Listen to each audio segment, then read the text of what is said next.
के पास आओ, यीशु को अपनाओ, यीशु देगा शांति।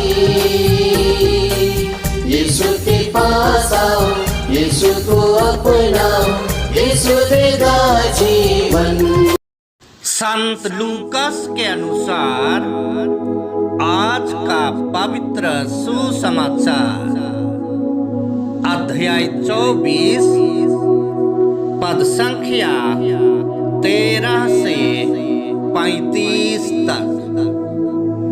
उसी दिन दो शिष्य इन सब घटनाओं पर बातें करते हुए इम्माउस नामक गांव जा रहे थे।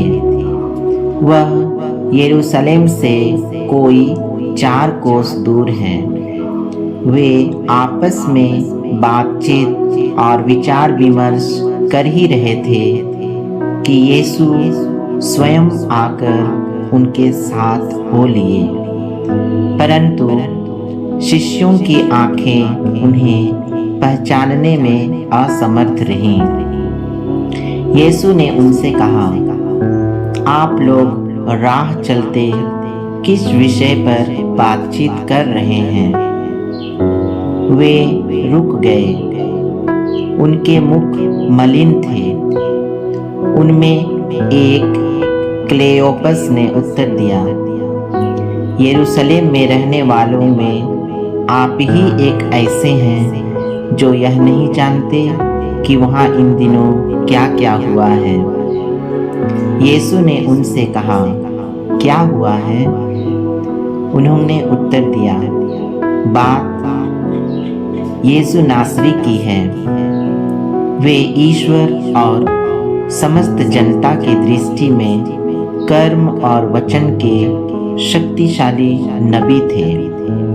हमारे महायाजकों और शासकों ने उन्हें प्राण दंड दिलाया और क्रूस पर चढ़वाया।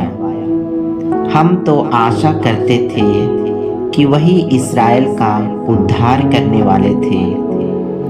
यह आज से 3 दिन पहले की बात है। यह सच है कि हम में से कुछ स्त्रियों ने हमें बड़े अचंभे में डाल दिया है।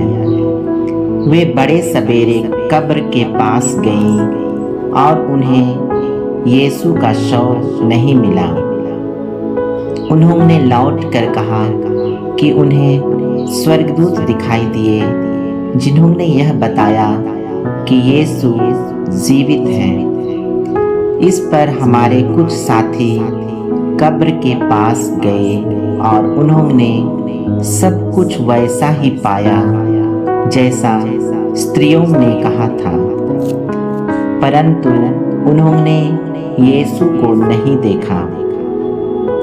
तब यीशु ने उनसे कहा, निर्बुद्धियों, नबियों ने जो कुछ कहा है तुम उस पर विश्वास करने में कितने मंदमती हो।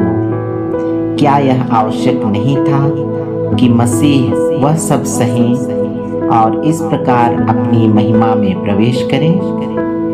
तब यीशु ने मूसा से लेकर अन्य सब नबियों का हवाला देते हुए अपने विषय में जो कुछ धर्म ग्रंथ में लिखा है वह सब उन्हें समझाया। इतने में वे उस गांव के पास पहुंच गए जहां वे जा रहे थे। लग रहा था जैसे यीशु आगे बढ़ना चाहते हैं। शिष्यों ने यह कहकर उनसे आग्रह किया, हमारे साथ रह जाइए, सांझ हो रही है और अब दिन ढल चुका है। और वह उनके साथ रहने भीतर गए।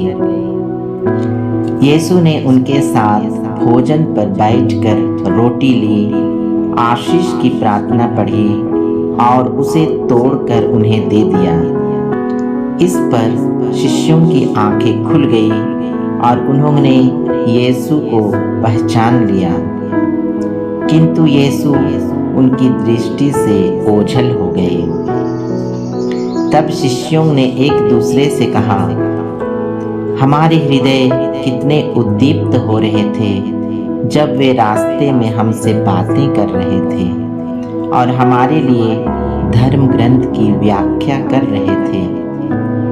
वे उसी घड़ी उठकर यरूशलेम लौट गए। वहां उन्होंने 11 और उनके साथियों को एकत्र पाया, जो यह कह रहे थे, प्रभु सचमुच जी उठे हैं और सिमोन को दिखाई दिए हैं। तब उन्होंने भी बताया कि रास्ते में क्या क्या हुआ और उन्होंने यीशु को रोटी तोड़ते समय कैसे पहचान लिया। यह प्रभु का सुसमाचार है। यीशु के पास आओ, यीशु को अपनाओ, यीशु देगा शांति।